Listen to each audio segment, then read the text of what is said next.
Si necesita importar o exportar, confíe sus operaciones a especialistas. 30 años al servicio del comercio exterior. Pardo Rábida y Asociados SRL. Estudio Integral de Comercio Exterior y Aduanas. 11 52 72 62 00. www.estudiogpr.com.ar. Alfa 2000 Soluciones Informáticas, empresa líder en software para comercio exterior, presenta la firma digital para firmar todo tipo de documentación de una forma práctica y segura. Software a medida para todo tipo de operaciones. Comuníquese al 6632 4140 www.alfa2000.com.ar.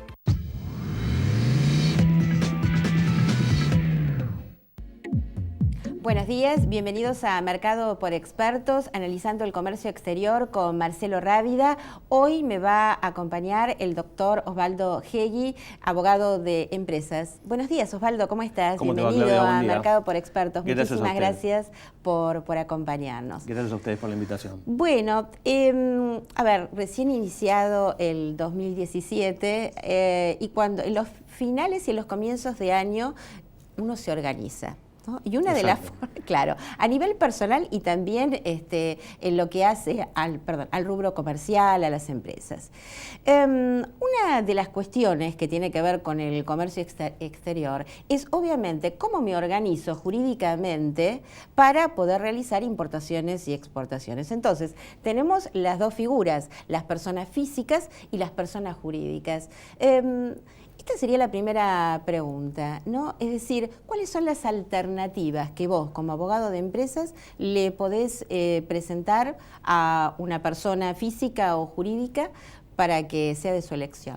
Bueno, para empezar, uno tiene varias elecciones a disposición dentro de lo que es la legislación de nuestro país, que son las sociedades comerciales estipuladas o establecidas, mejor dicho, en la Ley 19.550. Y hoy tenemos una gran modificación, dado que la unificación del código nos permite cierta flexibilidad dentro de lo que es esta materia societaria. Perdón, nos detenemos ahí. Vamos a explicar a los televidentes, que no todos son abogados, que hemos tenido una importantísima reforma, ¿verdad? Exacto. Que es la unificación del derecho, de lo que sería el Código Civil y Comercial. Claro. Con modificatorias, bueno, de distintas estructuras normativas. Lo que estamos hablando en particular es de la Ley de Sociedades, la Exacto. Ley 19.550. Claro, que la anterior ley, digamos que no es la Ley General de Sociedades, sino la Ley de Sociedades en particular, establecía ciertas pautas que no se ayornaban o no se adaptaban al comercio, es decir, no le daban la flexibilidad que hoy por ahí puede llegar a tener en ciertos aspectos, como puede ser la creación de las llamadas SAU. ¿Y por qué digo SAU? Son las sociedades anónimas unipersonales que se integran dentro de las figuras societarias. ¿Por qué digo precisamente sociedades anónimas? Porque la ley lo establece así, no puede figurar una sociedad unipersonal dentro de lo que es el concepto de unipersonalidad, sino que tiene que estar dentro de la figura de sociedad anónima.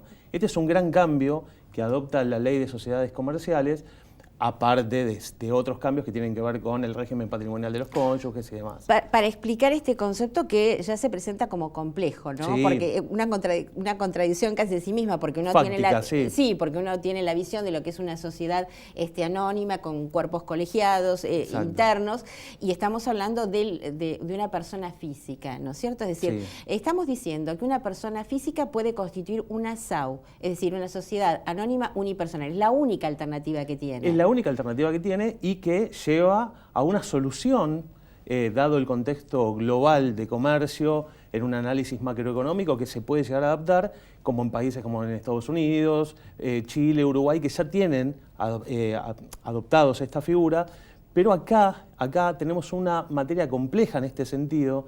¿Por qué?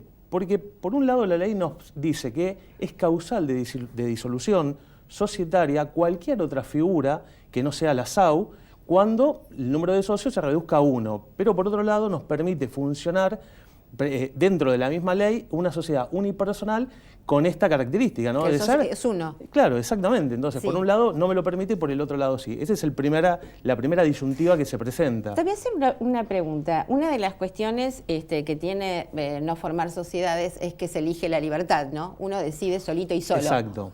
En la SAU, con esta estructura de sociedad anónima, ¿cómo funciona este elemento decisión dentro de las empresas? Bueno, es una pregunta muy buena porque hay una característica fundamental que es un directorio, o sea, esta SAU, la Sociedad Anónima Unipersonal, tiene que conformarse con un directorio plural. Es decir, este directorio plural hace que el único socio que constituyó la misma sociedad se vea menoscabado en sus decisiones, en su desarrollo del objeto societario, del giro comercial que puede llegar a tener, y a su vez se le suma una fiscalización externa sobre 3 síndicos. Entonces, por un lado me permite generar una solución comercial a un nivel económico y por el otro lado me desalienta la misma conformación porque si yo quiero crear una SAU, bueno, me voy a someter no solo a un control exegético de la fiscalización, sino con un directorio que va a tener mayoría.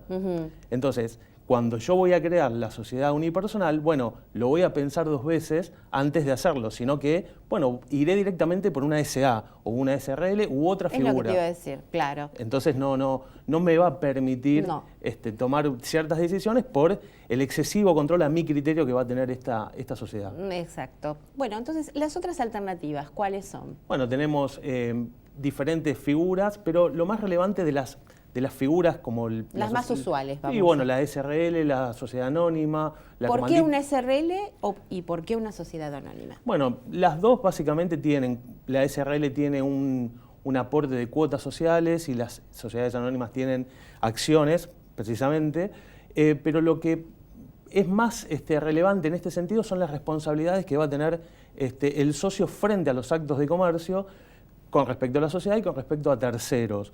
Estas responsabilidades pueden ser de manera ilimitada, subsidiaria y solidaria, que ahora lo voy a explicar, y por el otro lado, limitada. Es decir, uno limita su responsabilidad ante algún perjuicio que pueda causar solamente a la proporción que el socio se obligó a aportar. Es decir, si yo tengo 5 acciones, voy a responder hasta ese límite.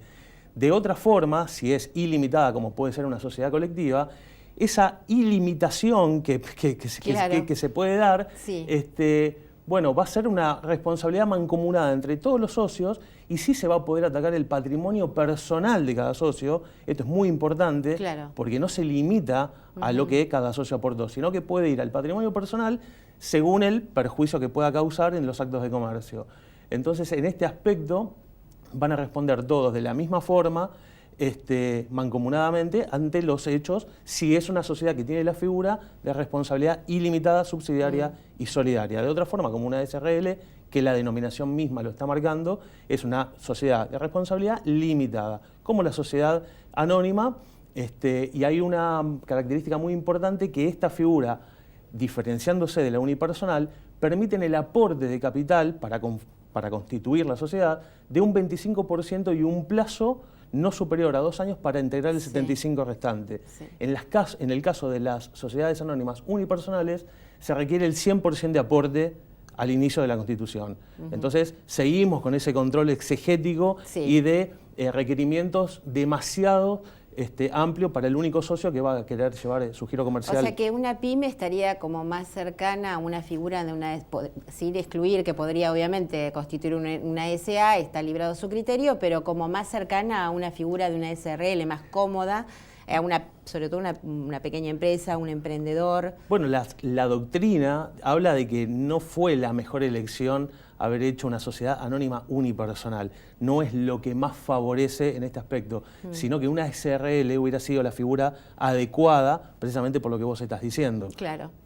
Bien, para cerrar, porque nos quedan apenas 2 minutos, se ha hablado muchísimo de las sociedades offshore.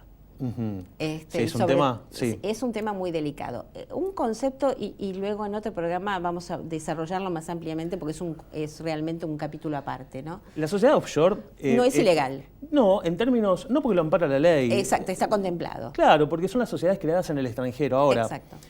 ¿cuál es el mayor problema de las offshore? Sí. Que offshore significa fuera de costa. Sí. Fuera de costa implica fuera del ámbito jurisdiccional Claro. de donde fue constituida. Los paraísos fiscales, Exacto. que actúan como depredadores en la economía Sí. por tener un beneficio muy amplio en términos fiscales, en términos impositivos, y esto ataca constantemente a la economía del país por no tener ciertos aspectos de obligaciones al momento de constituir. Entonces, por otro lado, tenemos que los estados están teniendo herramientas como el blanqueo de capitales como para desalentar y darle la posibilidad de que esos capitales ingresen al país con un impuesto bajo, pero no perder el 100% al momento de constituir y evadir esas cuestiones que pueden ser bienes, capitales y que no tienen un destino fácil de determinar.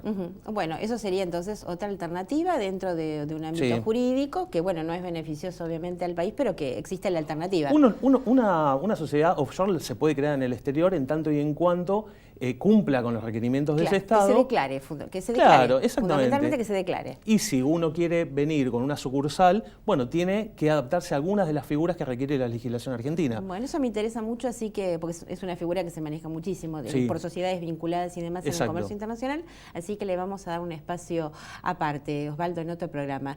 Por el momento te agradezco muchísimo que nos hayas acompañado en el día de hoy.